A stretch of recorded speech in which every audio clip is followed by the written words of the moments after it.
Hello everyone, welcome back to our channel unif prep hub.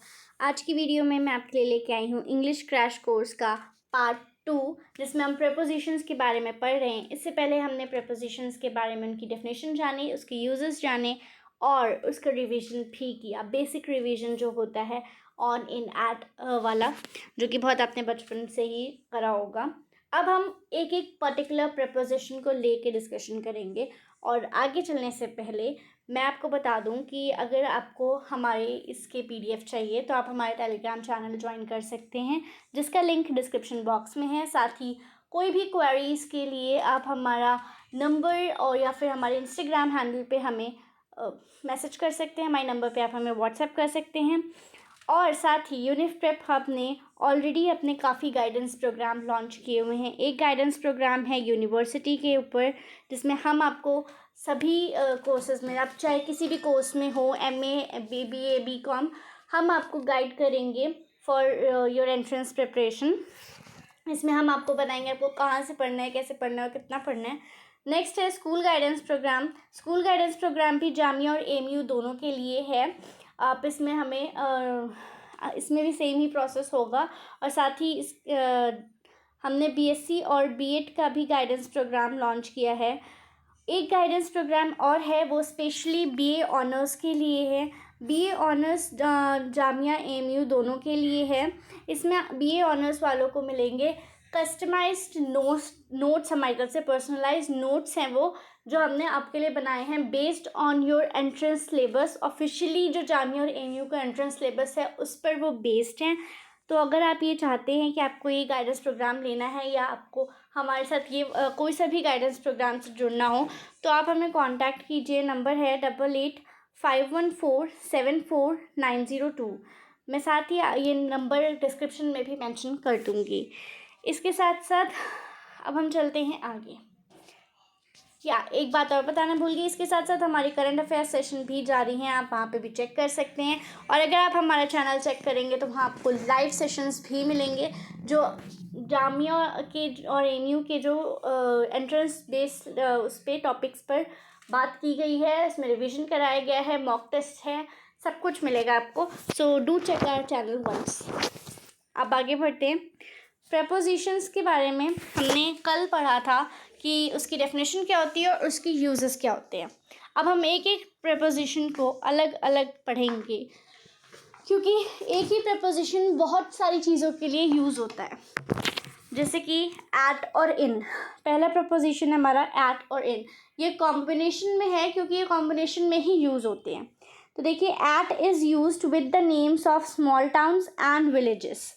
Eight use होता है small towns के लिए और विलेजेस गाँव के लिए, जो छोटी जगह होती हैं वहाँ के लिए एट यूज़ होता है। जैसे कि my father lives at Ghaziabad. अगर हम गाज़ियाबाद की बात करेंगे तो गाज़ियाबाद उत्तर प्रदेश में पड़ता है, इसीलिए वो उत्तर प्रदेश के मुकाबले वो छोटा हो गया, स्मॉल टाउन हो गया। उसके मुकाबले भी क्या, वैसे भी वो स्मॉल टाउन ही है, तो इसलिए एट गाज़ियाबाद इन उत्तर प्रदेश। अगर इसमें और मैं ऐड करूं तो इन उत्तर प्रदेश। अब हम उत्तर प्रदेश के साथ इन क्यों यूज़ कर रहे हैं, क्योंकि इन यूज़ होता है big cities, provinces and countries के आगे। For example, I live in Mumbai. अब अगर हम कहेंगे I live at Malegaon in Mumbai, then it will be at, because Malegaon is a small town in Mumbai. And if I'll say कि I live at Nashik, okay, in Mumbai, तो ये हो जाएगा जैसे यहाँ पे हुआ था my father lives at Ghaziabad in Uttar Pradesh. Okay, और we can also say, अगर हम बात करेंगे किसी और जगह की, आई live in Paris, okay, I live in London. Big cities हो तो उसके आगे इन ही लगेगा, वेदर वो हम आगे कंट्री भी लिख रहे हो तो भी। Okay, like I live in Washington DC in United States of America. Washington DC के आगे एट नहीं लगेगा, because it is not a small town, it is a big city. Okay, moving on to the next. ये at और इनका दो use यहाँ में मैंने एक यूज़ बताया मैंने कि वो एक स्मॉल टाउन विलेज और बिग सिटी प्रोविंसेस के लिए लगता है, ठीक है। तो इसमें कैटेगरी डिवाइड हुई है प्लेस के अकॉर्डिंग। अब यहाँ पर टाइम के अकॉर्डिंग है, एट और इन प्लेस में भी लगता है और टाइम में भी लगता है, इसके अलावा भी लगता है, ठीक है। तो दोनों जगह लगता है, तो आपको पता होना चाहिए कि एट और इन कहाँ कहाँ किस किस जगह पे यूज़ होता है। On the you can use it for place and for time. सब टाइम के बारे में देखें। At is use for point of time. अब पॉइंट ऑफ टाइम क्या होता है? On a particular point, like for example he came to see me at dawn. अब यहाँ पे एक पर्टिकुलर टाइम डिनोट हो रहा है कि मुझे कब देखना है, जब वो मतलब उसको क्या कहते हैं हिंदी में, जब अंधेरा हो चुका था, है ना, मतलब सनसेट हो चुका था, उसका जो बाद का पीरियड होता है, जब सनसेट हो जाता है और रात होने के बीच वाला जो पीरियड होता है, बहुत छोटा टाइम होता है, आई थिंक 15-20 मिनट या आधा घंटे का होता है, एट डॉन, तो उसको कहेंगे वो चीज़, ये टाइम वो डिनोट कर रहा है। तो मतलब एक पॉइंट ऑफ टाइम डिनोट कर रहा है कि वो इस टाइम ही आया। अगर वो पीरियड ऑफ टाइम की बात करें, इन यूज़ होता है उसके लिए। अब पीरियड ऑफ टाइम की बात करेंगे तो पीरियड हो गया, I was born in November 2002, period of time जिसमें आपका वीक्स, मंथ्स या ईयर आ सकते हैं। He came to see me at he will meet me at 3 PM in Ghaziabad या at Ghaziabad. He will meet me at 3 PM at Ghaziabad. I was born in November 2002 in India। अब आपका place और time दोनों एक साथ आ रहा है, तो ऐसे भी क्वेश्चन आ सकता है। अब कहेंगे कि दोनों चीज़ों का थोड़ी ना होगा अलग अलग, एक ही हो, मतलब एक ही थोड़ी ना होगा, अलग अलग होगा। तो वो एट इन कर दोगे या इन कर दोगे तो वो गलत हो जाएगा। तो आपको इस बात का ध्यान रखना है कि स्मॉल सिटीज़ के आगे एट लगेगा और पॉइंट ऑफ टाइम के आगे एट लगेगा। इन लगेगा big cities, provinces and countries के आगे, और इन लगेगा पीरियड ऑफ टाइम के आगे। एक और यूज़ है एट का, at is also use to show the rates. अब जो प्राइजेज होते हैं किसी भी चीज़ के, वो डिनोट करता है at. For example, wheat is being sold at ₹10 पर kg। गेहूँ 10 रुपये का है, ठीक है। अगर हम हिंदी में बात करें तो आपको पता है एट और इन को हम हिंदी में क्या करेंगे? में लिखते हैं हम इसको, एट और इन को में हिंदी में लिखेंगे। तो अगर कोई हिंदी मीडियम से है तो मैं उसके लिए बता रही हूँ। बाकी जो इंग्लिश वाले हैं वो उसमें जाना भी मत, क्योंकि you will get extremely confuse. आप सिर्फ ये याद रखो कि एट किस में लगता है, प्राइस को डिनोट करने के लिए, रेट को डिनोट करने के लिए, ठीक है। एल से milk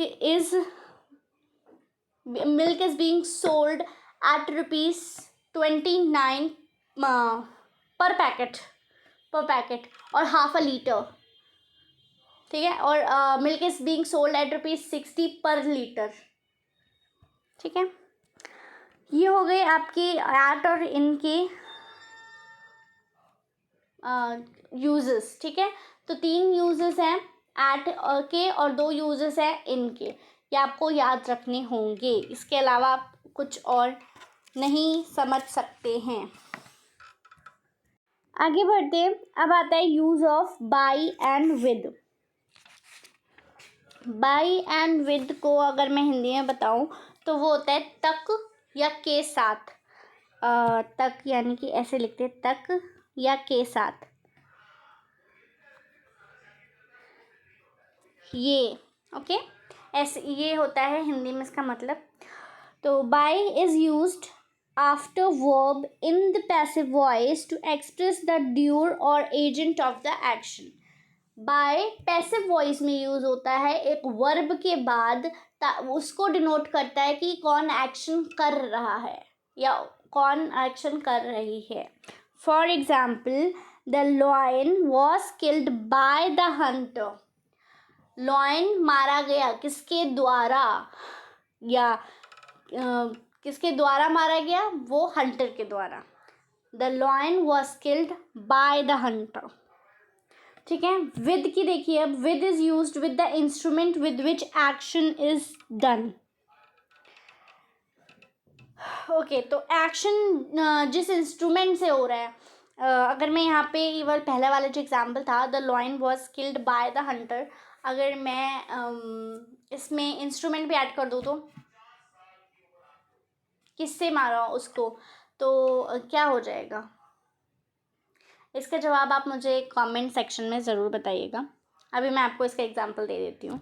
the farmer cut the crops with a reaper. अब फार्मर ने क्रॉप को काटा किससे? उसने रीपर से काटा। किसके साथ काटा? रीपर के साथ। तो विद के साथ, मतलब विद इज इक्वल टू इन हिंदी के साथ। तो अगर आप हिंदी और इंग्लिश में हो तो इसलिए मैं बता रही हूँ। तो with is used with the instrument with which the action is done. Okay. अब लॉयन को किसने काटा वाला क्वेश्चन था। यहाँ है कि क्रॉप्स को किसके साथ काटा, किससे काटा। ठीक है, रीपर से काटा, वहाँ पे हंटर ने काटा, ने मारा, मतलब किल किया। ओके, तो अभी तक बाय और विद का एक ही यूज़ पता है। अब हम दूसरा यूज़ देखेंगे। By also denotes nearness in place of time and manner in which the action is done. अब बाय एक बहुत ही अलग चीज़ के लिए और यूज़ होता है। नियरनेस की बात हो रही है यहाँ पे, या तो प्लेस या ऑफ टाइम की, या फिर प्लेस ऑफ मैनर की, जो एक्शन कर रहा है उसकी। ठीक है, तो यहाँ पर for example, will you sit by me, मेरे साथ आकर बैठोगे, या मेरे पास बैठोगे, या मेरे साथ बैठोगे। ठीक है, ये इसको हिंदी में मैं बता रही हूँ। Will you sit by me, मेरे साथ बैठोगे। ठीक है, तो आप मतलब यहाँ पर नियरिटी आ रही है ना, कि मेरे साथ बैठोगे किसमें, या एक जो बेंच होगी वहाँ पर बैठने के लिए, या सोफ़ा पे, या फिर गाड़ी में, है ना, किसी भी चीज़ पे कहीं भी जा रहे हो तो मैं आपके साथ बैठूँ। बच्चे नहीं कहते बहुत ज़्यादा, मतलब मैं तो कहती हूँ कि मुझे अगर आई एम गोइंग आउट तो मुझे किसी अपने फेवरेट पर्सन के साथ ही बैठना होता है, तो मैं आपके साथ बैठूँगी, तो या फिर आप मेरे साथ बैठोगे, ऐसा नहीं बोलते। तो विल यू सिट बाय मी और I will sit by you. ठीक है, तो बाय एक और चीज़ के लिए यूज़ होता है। अब देखो, एट यूज़ होता है 3 चीज़ के लिए, इन यूज़ होता है 2 चीज़ के लिए, और बाय यूज़ होता है 2 चीज़ के लिए, और विद यूज़ होता है अभी तक सिर्फ एक ही चीज़ के लिए। ओके, आई होप आपको ये कॉन्सेप्ट क्लियर हो रहे होंगे। Use of on and upon. अब हम थर्ड पे आ रहे हैं, on upon. On is used in speaking of things at rest. On तब यूज़ होता है जब हम कोई चीज़ रेस्ट पे होती है उसके बारे में बात कर रहे होते हैं। For example, the friends set on the sofa. अब फ्रेंड्स बैठ गए तो वो एक रेस्ट पोजिशन पे आ गए हैं, इसलिए they are sat on the sofa होगा। ठीक है, upon is used in speaking of things in motion. Upon तब यूज़ करते हैं जब कोई चीज़ इन मोशन होती है। ठीक है, for example, the cat sprang upon the mouse. Upon the mouse, cat कूदी माउस के ऊपर, because mouse was in motion and cat is also in motion, या माउस मोशन में नहीं भी है तो कैट तो मोशन में है ना, वो उसके ऊपर कूदी, स्प्रंग अपॉन द माउस, तो वो एक्शन में है या मोशन में है, तो इसीलिए वहाँ पे अपॉन यूज हो रहा है। और the friend set on the sofa, इसलिए बिकॉज वो रेस्ट पोजिशन में आ गए, रेस्ट पे आ गए, मोशन नहीं है, वो उसके ऊपर कूद नहीं रहे हैं, तो इसलिए अपॉन नहीं होगा। The childrens are jumping on the sofa होगा या अपॉन द सोफ़ा होगा, ये आप मुझे कमेंट करके बताओगे कि क्या होगा। और use of on and upon इतना ही था, एक ही है। On in rest position and upon in motion position. अब देखिए, बाय का भी एक बार रिवीजन कर लेते हैं। बाय है आपका एक जो है वो है पैसिव वॉइस में यूज़ होता है, वर्ब के बाद यूज़ होता है, और वो बताता है कि एक्शन कर कौन रहा है, डूअर ऑफ द एक्शन बताता है। बाय तब यूज़ होता है जब हम पैसिव वॉइस में वर्ब के बाद डूअर ऑफ द एक्शन बता रहे हो। विद कब यूज़ होता है, जिस इंस्ट्रूमेंट से वो एक्शन हो रहा हो उसके लिए यूज़ होता है। बाय एक और चीज़ के लिए यूज़ होता है, नियरनेस बताने के लिए। For example, you will have to finish this task by morning. अगर मैं अभी किसी को बोलूँ, क्योंकि already it's night and I will say कि मुझे ये टास्क, आपको ये टास्क ख़त्म करना है बाय, आपको ये टास्क ख़त्म करना है मॉर्निंग तक, ठीक है, मॉर्निंग तक, ठीक है। तो मैं क्या बोलूँगी, you will have to finish this task by morning. तो अभी नाइट के बाद मॉर्निंग ही आएगी, तो ऑब्वियसली ये सबसे नियर है। या फिर मैं ये कहूँगी, अगर मैं ये कहूँगी you will have to finish the task by EOD, जब आप सुबह सुबह ऑफिस आते हो तो आपको मिलता होगा कि यू विल, या फिर आपको कोई भी काम मिलता हो तो आपने सुना होगा you will have to finish this by EOD, यानी कि एंड ऑफ द डे, ठीक है। एक और example, the criminal was hanged by neck. अब मैनर है यहाँ पे, इन प्लेस ऑफ टाइम नहीं है, यहाँ पे मैनर है। The criminal was hanged by neck, manner वाला है ये, नियरनेस इन मैनर, ठीक है, nearness in place of manner. Okay, तो बाय इसके लिए हो गया। अब हम आगे एट और इन का एक बार फिर रिविजन करते हैं। देखिए, एट यूज़ होता है स्मॉल टाउन्स और विलेजेस के लिए, और इन यूज़ होता है बिग सिटीज़, प्रोविंसेस और कंट्रीज़ के लिए। For example, my brother lives in the UK, my father lives at Ghaziabad in UP, in Uttar Pradesh. Okay, at दूसरा किसके लिए यूज़ होता है, एट और in at is use for point of time and in is use for period of time before the names of months and years. Okay, तो he visited me at 3 PM yesterday, ठीक है, ये हो गया आपका eight वाला example. I was born in January 1972, ये हो गया आपका इनका एग्जाम्पल। ओके, और फिर एक और के लिए एट यूज़ होता है, एंड दैट इज आपका रेट्स या प्राइस को शो करने के लिए, डिनोट करने के लिए, ठीक है। इसका एग्जाम्पल मैंने आपको बता दिया है। अब आगे बढ़ते हैं, नेक्स्ट है हमारा रिवीजन में है आपको ये जो 6 मैंने बताए हैं, at, in, by, with, on, upon, इन्हीं को आपको फिल आउट करना है। ये आपके ऑप्शंस हैं, इनको आपको फिल आउट करना है इन 10 क्वेश्चंस में। इसके आगे ही की वाली स्लाइड पे आंसर्स भी दिए हुए हैं, जो कि मैं टेलीग्राम चैनल पे डाल दूंगी, तो आप देख लीजिएगा कि आपके आंसर्स कितने सही हैं और कितने गलत। एक बार रिविजन पे ध्यान दीजिए, अगर साथ ही साथ अभी कर लेते हैं तो भी ज़्यादा अच्छा होगा। He lives dash a village in Ranikhet. अब इन रानीखेत तो यहाँ पे आ गया, because Ranikhet is a big city, अब अ बिगर सिटी, ओके, और अ सिटी, ये टाउन या विलेज नहीं है, तो यहाँ पे क्या आएगा, he lives dash a village in Ranikhet. Next is, it is very humid dash the summer. Summer आती है 2-3 महीने के लिए या 4 महीने के लिए, ठीक है, तो आप समझ गए होंगे what I am hinting to. Next is, the squirrel climbed dash the garbage can. Squirrel climb कर रही है, तो अगेन वो कुछ कर रही है, वो बैठी नहीं है। Bruce did not fare well dash his examination. अब ये थोड़ा ट्रिकी क्वेश्चन है। Bruce did not fare well dash an examination. I'll hope कि इसका आंसर आप सही दे पाए। Next is, my brother's anniversary is dash 5th November. आपको इसका आंसर पता ही होगा। नेक्स्ट सेम ही है, 6th वाला भी। Mahatma Gandhi was born dash 2nd October.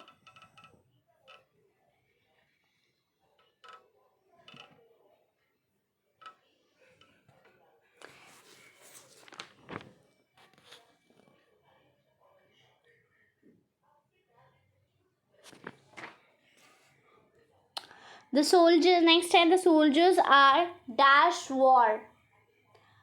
The soldiers are dash war.